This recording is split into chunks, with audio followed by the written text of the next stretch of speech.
Hello my dear students, I have brought another video for students of class 10. So today also I am going to cover exercise 1.1, a very important question. So students, you don't skip the video, you please watch properly. So all those students, especially those who are new, you please subscribe my channel for getting latest videos. You please like also, share also and comment also. So without delay, let us start the class.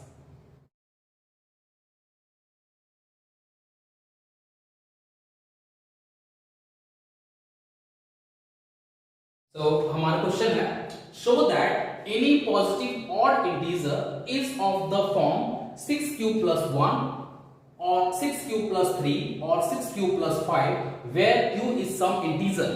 So ये question बहुत ही important question है exercise 1.1 में. तो इस question में क्या पूछ रहा है, एक्चुअली इसमें मुझे प्रूव करना है कि कोई भी पॉजिटिव ऑड इंटीजर वो हमेशा 6q plus 1, 6q plus 3, 6q plus 5 के फॉर्म में होता है अगर q एक इंटीजर है. तो इसके लिए हम क्या करेंगे, let a be a positive integer. तो क्या करता हूं मैं, a को मैं एक पॉजिटिव इंटीजर मान लेता हूं एंड b इक्वल्स टू 6 और b को मैं 6 लेता हूं. हम लोगों ने यूक्लिड डिवीजन लेमा को पढ़ा है, उसमें a equals to bq plus r होता है. तो बस वही हम लोगों ने क्या किया, a को एक पॉजिटिव इंटीजर लिया और b इक्वल्स टू 6 जहां पर a हमारा डिविडेंड है और b इज द डिवाइजर. तो मैं लिखूंगा by Euclid's division lemma. By Euclid division lemma हम लोगों ने पढ़ा था, पिछले वीडियो में भी मैंने इसको एक्सप्लेन किया था. a equals to bq plus r where a is dividend, b is the divisor, q is the quotient and r is the remainder. So we write here a equals to bq plus r where जो r का value होगा वो हमें एक चीज पता होना चाहिए कि r का जो वैल्यू होता है वो हमेशा 0 से इक्वल या 0 से बड़ा होना चाहिए और b से छोटा होना चाहिए. That means we can write here 0 से बड़ा होगा हमारा r, लेकिन जो छोटा होगा हमारा b से. b यानी कि डिवाइजर से हमेशा छोटा होगा. So a equals to bq plus r where 0 is less than equal to r is less greater than equal to 0 and r should be less than b. अब क्या करूंगा, मैं लिख सकता हूं a इक्वल्स टू b मैंने यहां पर 6 लिया है, मैं लिखूंगा 6q plus r, 6q plus r. अब एक चीज क्लियर है, मैंने यहां पर जैसे एक्सप्लेन किया कि r का जो वैल्यू होगा यानी रिमाइंडर का जो वैल्यू होगा वो हमेशा डिवाइजर से छोटा होना चाहिए और हमारा जो डिवाइजर है 6 है, b इक्वल्स टू 6 है. सो पॉसिबल, मैं लिखूंगा possible value of r equals to 0, 1, 2, 3, 4 and 5.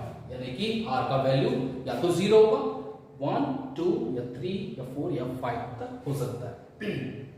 यानी कि अगर ये वैल्यू मुझे मिलता है तो यूक्लिड डिवीजन लेमा के अनुसार मैं इसे क्या लिख सकता हूं, मैं ये लिख सकता हूं कि a का वैल्यू 6q प्लस 0 6q ही आएगा, 6q plus 1, 6q plus 2, 6q plus 3, 6q plus 4 and 6q plus 5 के फॉर्म में हम लोग लिख सकते हैं. a को हम लोग 6q plus 1, 6q plus 2, 6q plus 3, 6q plus 4 and 6q plus 5 के फॉर्म में लिख सकते हैं.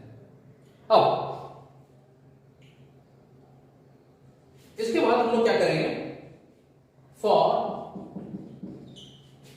इवन यानी कि इसमें से कौन सा इवन होगा ये मुझे फाइंड करना है. क्योंकि अगर मुझे पता चल गया कि इसमें कौन सा इवन होगा तो इजीली हम लोग फाइंड आउट कर सकते हैं कि कौन सा ऑड होगा. इवन नंबर के लिए 6q 6q plus 1 6q plus 2 और 6q प्लस 3 6q प्लस 4 और 6q प्लस 5 में ढूंढना है। तो मैं a इक्वल्स टू 6q मैं लेता हूं, क्यों? क्योंकि मैं यहां लिख सकता हूं 2 into 3q, और अगर 3q को मैं किसी वेरिएबल में स्टोर करता हूं यानी कि 2m में लेता हूं, वेयर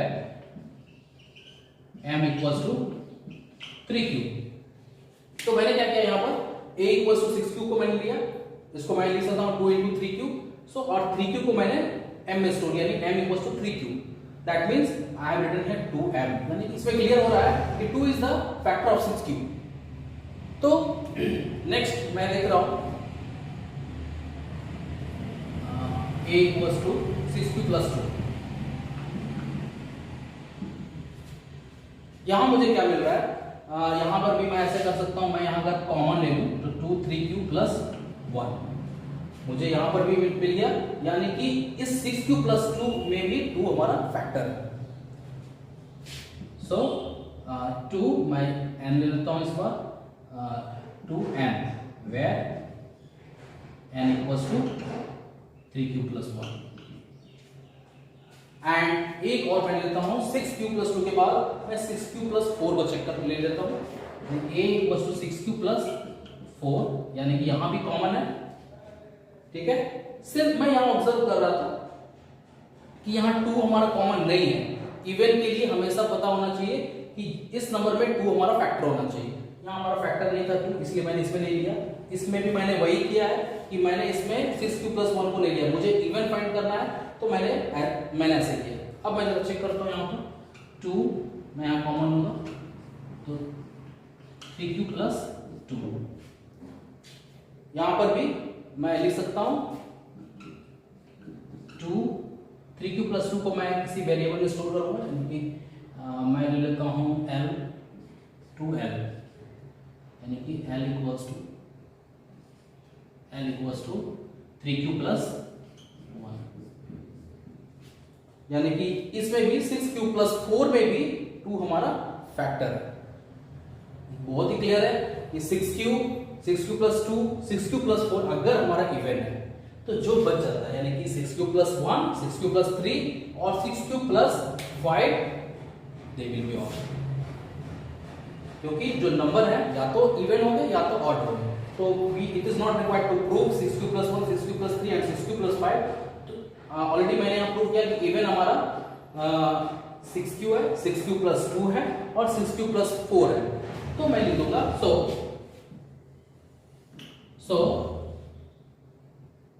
ऑड